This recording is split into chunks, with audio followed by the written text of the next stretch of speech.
Hello guys, आज मैं आपको dear doctor I am coming for soul का एपिसोड 6 का सेकेंड पार्ट एक्सप्लेन करने वाली हूँ। और गाइज, कल इस चैनल को पूरा 1 साल होने वाला है। अगर आपके कुछ क्वेश्चंस है तो जरूर कमेंट्स में लिख देना। तो बिना देर करे शुरू करते हैं आज के सेकेंड पार्ट को। स्टार्टिंग में हमें दिखाया जाता है नज और प्रकाश उस बच्चे को ट्रीटमेंट दे रहे थे।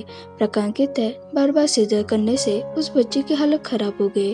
तो नज कहते हैं कि हमें इसे दूसरे हॉस्पिटल में शिफ्ट करना चाहिए क्या, जिससे वो ठीक हो जाए। तभी वह मेहता आता है और कहता है उसकी जरूरत नहीं है क्योंकि मुझे पता चल गया उसे कैसे ठीक करना है। तभी हमें फ्लैशबैक दिखाया जाता है। प्रोफेसर कहते वो पेशेंट मर गया पर हमें उस केस से उसके रीजंस मिल गए जिसे हम ठीक कर सके। तो मेहता ये सुनकर खुश होता है। प्रोफेसर कहते मैं तुम्हें इस केस के बारे में जो भी इंफॉर्मेशन है वो मेल कर दूंगा। तो मेहता उन्हें थैंक्स कहता है। फ्लैशबैक खत्म होता है। मेहता उन दोनों को उस केस के बारे में बताता है और कहता है मैंने प्रोफेसर से इसके बारे में बात की है और मैंने उन्हें यहाँ उस बच्चे के लिए इनवाइट किया। ये सुनकर प्रकाश और नज खुश होते। तो मेहता कहता है पर एक कंडीशन पर, ये केस अब मेरा होगा। तो नज कहते मुझे लगा तुम दयालु हो पर तुम ये सब खुद के लिए कर रहे हो। तो मेहता कहता है पर मैं तुम्हारी हेल्प भी कर रहा हूँ। तो नज कहते तुम ऐसे खुद की हेल्प करोगे तो तुम एक दिन चीफ सर्जन बन जाओगे। तो प्रकाश कहता है तुम दोनों बस करो और ये फाइट करना बंद करो। मेहता वो अकेला पर्सन है जिसने इस केस को सॉल्व किया है तो हमें उसे क्रेडिट देना चाहिए। अगर उसने ये सब पता लगाया तो हमें ये केस उसे सौंप देनी चाहिए। तो मेहता कहता है खुद को हीरो मत समझो। तुम ऐसे कह रहे हो जैसे तुम खुद ही ये केस मुझे दे रहे हो।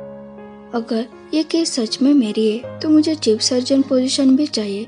और वो वहाँ से चला जाता है। नज कहते मुझे समझ में नहीं आ रहा है ये मेहता तुम्हारे खिलाफ जीतने के लिए इतना क्यों डेस्परेट हो रहा है। तो प्रकाश कहता है ये फैमिली ड्रामा है। तो नज कहते क्या तुम बकवास बातें करना बंद करोगे, मुझे पता है तुम अंदर से बहुत ज्यादा स्ट्रेस हो। तो प्रकाश कहता है इसे भुला दो क्योंकि जितना ज्यादा स्ट्रेस है पर कहीं पर तो अच्छी चीजें हो गई है। तो नज शौक होकर उसे देखते। प्रकाश कहता है मेरे कहने का मतलब है फाइनली वो बच्चे अब ठीक हो जाएगी। तो नज कहते हाँ ये तो सच है।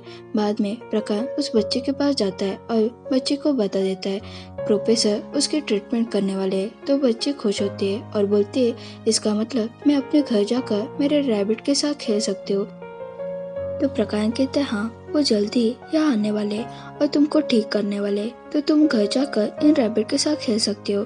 तो बच्चे कहते हैं पर जब मेरी मॉम हो तो मुझे उन डॉल्स की कोई जरूरत नहीं है।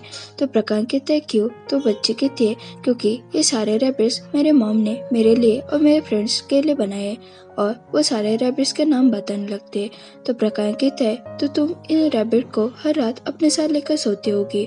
तो बच्चे कहते हैं हाँ क्योंकि मेरे मॉम ने कहा है अगर मैं ऐसा करूँगी तो मुझे अच्छे ड्रीम्स आएंगे और मेरी माँ मेरे लिए और एक रैबिट बना रही है। तो प्रकाश उसके सिर पर हाथ फिराता है और उसे पूछता है कल जो लड़का आया था वो हमेशा यहाँ तुम्हारे साथ ड्राइंग करने के लिए आता है क्या।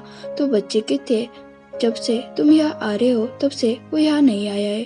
तो प्रकाश ये सुनकर सैड होता है। तभी उसे किटा का मैसेज आता है मैं रेस्टोरेंट में हूँ। तो प्रकाश रेस्टोरेंट में जाता है।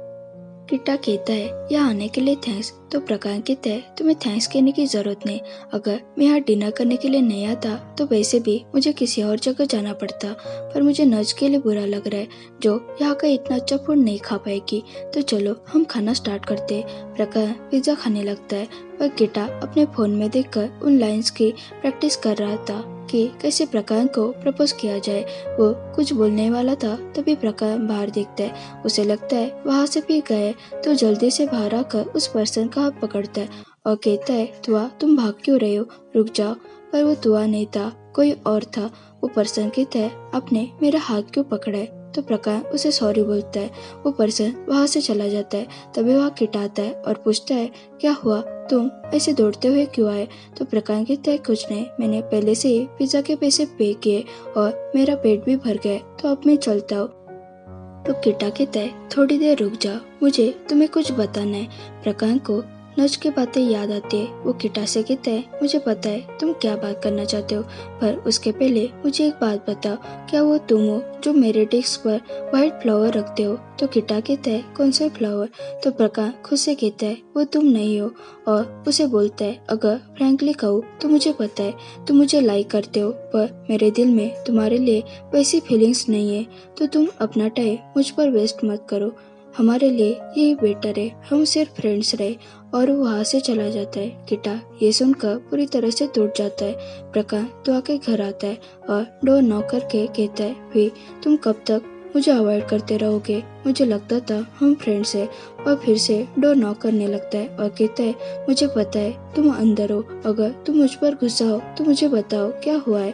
मैं तब तक तुम्हारा वेट करूंगा जब तक तुम मुझसे बात करने के लिए नहीं आओगे। प्रकाश वहाँ से दुखी होकर चला जाता है।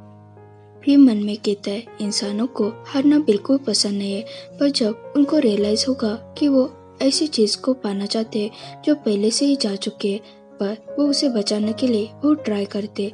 जब से वो पैदा होते तब से वो हर चीज पाने के लिए रेडी होते, पर ऐसे कुछ लोग होते जो खुद से ज्यादा दूसरों के लिए जीते, उनकी लाइफ बहुत ज्यादा मीनिंगफुल होते। हमें वो बच्चे दिखाए जाते और साइड में उसकी मॉम खड़ी थी। वो कहती है, प्रोफेसर जल्दी ही तुम्हें ठीक कर देंगे, तो तुम अपनी जिंदगी अच्छे से गुजारना।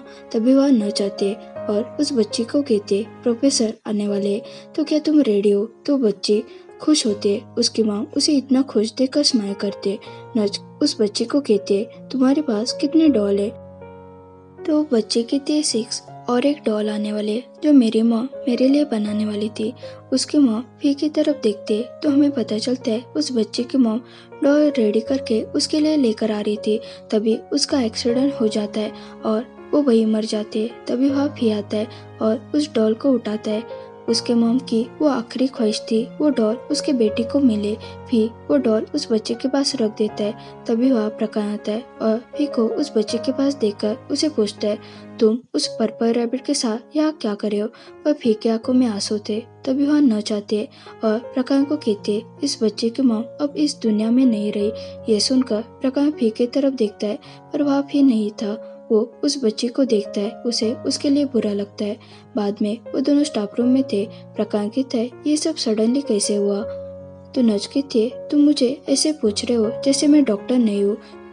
तो प्रकाश कहता है, उस बच्चे के साथ आज कितना गलत हुआ है। क्या उस भगवान को भी उस छोटी बच्ची पर तरस नहीं आया क्या? अब वो क्या करेगी? तो नच कहती है, हम कैसे बता सकते उस भगवान के मन में क्या चल रहा है। इसलिए हमेशा लोग कहते हैं, अगर जीना है तो उसे बिना रिग्रेट के साथ जी लो और जो चीज चाहते हो उसे तुरंत करो। प्रकाश कहते हैं, किसको पता है हम कल जिंदा रहेंगे या फिर नहीं। तो नच कहती है, तुम ये सब बातें मुझे क्यों कह रहे हो? तो प्रकाश कहता है, क्या हमारे हॉस्पिटल में कोई ऐसी बात है जिसके जल्दी खत्म होने के चांसेस है? तो नच उसे शौक होकर सिर्फ देखते रहती है। फिर एक आखिरी सोल को लेने के लिए जाता है, पर तभी वह प्रकाश आता है और उसका हाथ पकड़ता है और कहता है, फाइनली तुम मुझे मिल गए। तो फिर अपना हाथ छुड़ाकर वहां से जाने लगता है। तो प्रकाश भी उसके पीछे जाता है और उसे रोककर कहता है, भागना बंद करो और मुझसे अच्छे से बात करो। तो फिर कहता है, एक इंसान और एक ग्रीम रीपर को आपस में बात नहीं करनी चाहिए और वो वहां से जाने लगता है। तो प्रकाश उसे फिर से रोककर कहता है, क्या तुम सच में ऐसा सोच रहे हो क्या? तो फिर अपना हाथ छुड़ाकर वहां से जाने लगता है। तो प्रकाश उसे रोकने के लिए जाता है, पर उसके चक्कर में उसका पैर सीढ़ियों से फिसलता है और वो नीचे गिरने वाला था। तो फिर आकर उसे पकड़ लेता है। वो दोनों एक दूसरे को देखने लगते हैं। फिर से वहां से जाने लगता है। तो प्रकाश उसका हाथ पकड़कर उसे अपने पास खींच लेता है और उसे टाइटली हग करता है और कहता है, प्लीज मुझसे दूर मत भागो।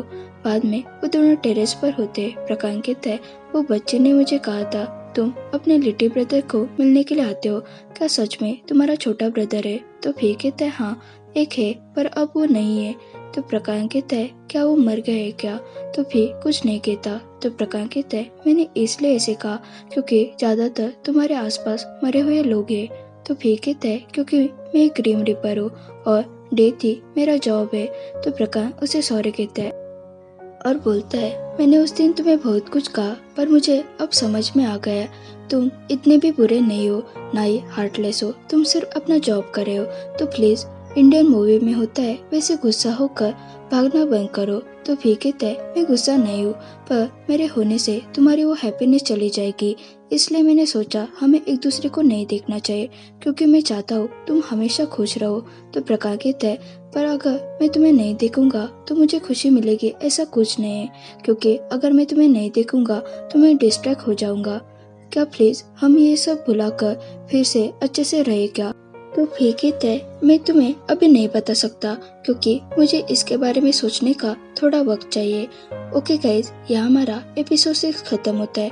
अगर आपको ये एपिसोड पसंद आया हो तो इसे जरूर लाइक, शेयर और कमेंट करें, और चैनल पर नए हो तो जरूर सब्सक्राइब करें। Thanks for watching.